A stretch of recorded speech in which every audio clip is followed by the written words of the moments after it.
ಪರಮಾತ್ಮ ಅದು ಹೇಗೆ ನನ್ನ ಮನೆಗೆ ಬಂದ್ಬಿಟ್ಟಿದ್ದಾನಪ್ಪ, ನನ್ನ ಮುಂದೆ ನಿಂತ್ಕೊಂಡ್ಬಿಟ್ಟಿದ್ದಾನೆ. ವಿದುರನಿಗೆ ಏನೂ ತೋಚ್ತಾ ಇಲ್ಲ, ಅವನು ನೋಡ್ತಾ ಇದ್ದಾನೆ. ವಿದುರನ ಅಂತಃಕರಣ ನಿರ್ಮಲ ಆಯ್ತಂತೆ. ಎಲ್ಲೋ ಅವನಿಗೆ ತನ್ನನ್ನು ತಾನೇ ಒಂದು ಅಂತಃಕರಣದಲ್ಲಿ ಅವನಿಗೆ ತಾನು ಏನು ಮಾಡ್ತಿದ್ದೀನಿ, ಏನು ನೋಡ್ತಾ ಇದ್ದೀನಿ, ನಿಜವಾಗ್ಲೂ ಕೃಷ್ಣ ಪರಮಾತ್ಮ ನನ್ನ ಎದುರಿಗಿದ್ದಾನೆ ಅನ್ನುವಂಥ ಒಂದು ಭಾವ ಅವನಲ್ಲಿ ಅರಳಿ ಆನಂದ ಉಕ್ಕಿ ಬಂದು ಕಣ್ಣಲ್ಲಿ ಧಾರಾಕಾರವಾಗಿ ನೀರು ಹರಿತಾ ಇದೆ ಅಂತೆ. ಕೃಷ್ಣ ನಿಂತಿದ್ದಾನೆ, ನೋಟಿಗಾಗ್ತಾರ, ಕಣ್ಣಲ್ಲಿ ನೀರು ಆ ಥರ ಹರಿತಾ ಇದೆ, ಮಂಜಾಗಿದೆ ಕಣ್ಣು ಅವನಿಗೆ. ಆ ಆನಂದಾಶ್ರುಗಳು ಸುರಿಯುತ್ತಿರಲು ಆನಂದದಿಂದ ವಿದುರ ಮೈ ಮರೆತುಬಿಟ್ಟಿದ್ದಾನೆ. ಅವನನ್ನು ಒಳಗೂ ಕರೀಲಿಲ್ಲ, ನೋಡ್ತಾ ಇದ್ದಾನೆ.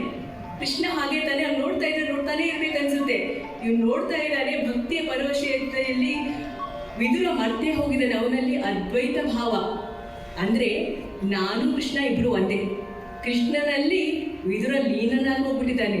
ಲೀನನಾಗಿ ಅವನಿಗೆ ಏನು ಮಾಡಬೇಕು, ಮುಂದೆ ಏನು ಹೇಳಬೇಕು ಅನ್ನೋದು ತೋಚದೆ ಇಂಥ ಒಂದು ಹೊಸ ರೀತಿಯ ಅನುಭವದಲ್ಲಿ ವಿದುರ ಹಿಗ್ತಾ ಇದ್ದಾನಂತೆ. ಹಿಗ್ಗಿ ಮುಂದೆ ನೋಡಿದನು ಮನದಣಿಯೇ ಮಿಗೆ ಕೊಂಡಾಡಿದನು,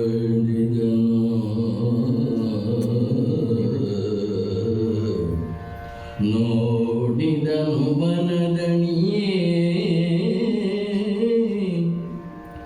ಮಿಗೆ ಕೊಂಡಾಡಿದನು, ಬೀದಿಯಲಿ ಹರಿದೆಡೆಯಾಡಿದನು. ಭ್ರಮೆಯಾಯಿತು ವಿದುರಂಗೆಂಬ ಗಾವಳಿಯ,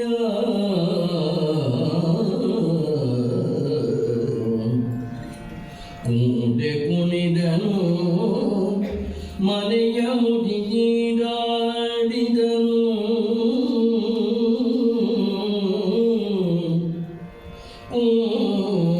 ಕೂಡೆ ಕುಣಿದನು ಮನೆಯ ಮುಡಿಗೀಡಾಡಿದನು. ಮೈ ಮರದ ಹರುಷದ ಗಾಡಿಕೆಯಲಿ ಅಪ್ರತಿಮನೆಸೆದನು ಬಕುತಿ ಕೇಳಿಯಲಿ.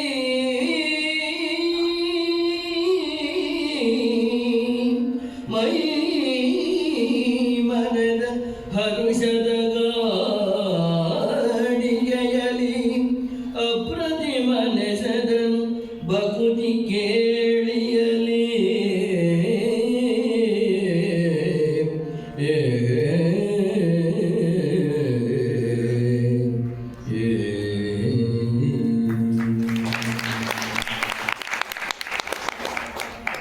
ಸಾಮಾನ್ಯವಾಗಿ ಮನೆಯಲ್ಲಿ ಅಜ್ಜ ಅಜ್ಜಿ ತುಂಬ ದಿನದ ನಂತರ ಬಂದರೆ ಆ ಪುಟ್ಟ ಮೊಮ್ಮಕ್ಕಳು ಏನು ಮಾಡ್ತಾರೆ, ನಿಂತಲ್ಲಿ ನಿಲ್ಲಿಕ್ಕಾಗೋದಿಲ್ಲ, ಕೂತಲ್ಲಿ ಕೂರ್ಲಿಕ್ಕಾಗೋದಿಲ್ಲ, ಅಲ್ಲಿ ಓಡು ಇಲ್ಲಿ ಓಡು.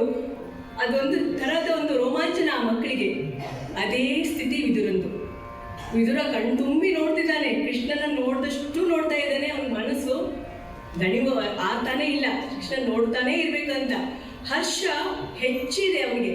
ಅವ್ನು ತಾನು ಏನು ಮಾಡ್ತಿದ್ದ ಅನ್ನೋದು ಅವ್ನಿಗೆ ಅರ್ಥ ಆಗ್ತಾ ಇಲ್ಲ. ಕುಣಿತಿದ್ದಾನಂತೆ, ಹುಚ್ಚೆತ್ತು ಕುಣಿತಿದ್ದಾನೆ. ಅಲ್ಲಿ ಹೋದೆ ಇಲ್ಲಿ ಹೋದೆ, ಓಡಿದೆ ಬಂದೆ. ಇದನ್ನೆಲ್ಲ ನೋಡ್ತಾ ಇರೋರು ಇವನಿಗೆಲ್ಲೂ ಹುಚ್ಚು ಇಟ್ಬಿಟ್ಟಿದೆ ಎಂದತೆ ಅಂತ. ಅಷ್ಟಲ್ಲದೆ ಅದಕ್ಕೆ ನಿಲ್ಲದೆ ಏನು ಮಾಡ್ತಿದ್ದಾನೆ, ಮನೇಲಿರುವಂಥ ಎಲ್ಲ ವಸ್ತುಗಳನ್ನ ತಗೊಂಡು ಅಲ್ಲಿ ಬಿಸಾಕು, ಇಲ್ಲಿ ಅವನಿಗೆ ಏನು ಮಾಡಬೇಕು ತೋಚ್ತಾ ಇಲ್ಲ. ಅವನ ಕಾಲು ನಿಲ್ತಾ ಇಲ್ಲ ಭೂಮಿ ಮೇಲೆ. ಇಂಥ ವಿದುರ ಅವನಿಗೆ ಆ ಕೃಷ್ಣ ತನ್ನ ಎದುರುಗಡೆ ಇದ್ದಾನೆ ಅನ್ನೋದು ಒಂದೇ ಒಂದು ಭಾವ. ಆ ಭಾವವೇಶದಲ್ಲಿ ತಾನೇನು ಮಾಡ್ತಿದ್ದೀನಿ, ತನ್ನಿಂದ ಏನು ಆಗ್ತಾ ಇದೆ ಅನ್ನೋದು ಅರಿದೆ. ಅಂದರೆ ಅಂಥ ಒಂದು ಮುಗ್ಧವಾದಂತಹ ಪ್ರೀತಿ ಭಕ್ತಿ ಭಾವ ಆ ವಿದುರಿನಲ್ಲಿ ಕೃಷ್ಣನಿಗಿತ್ತು. ಅದಕ್ಕೆ ಬಹುಶಃ ಕೃಷ್ಣ ಅವನ ಮನೆಗೆ ಬಂದಿರೋದು.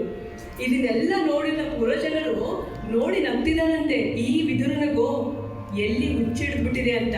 ಆ ಭಕ್ತಿಯ ಪರವಶೆಯಲ್ಲಿ ಮುಳುಗಿರುವಂಥ ವಿದುರ ಹಾಗೆಯೇ ಕೃಷ್ಣನ ನೋಡ್ತಾನೆ ಇದ್ದಾನಂತೆ. ನೋಡಿ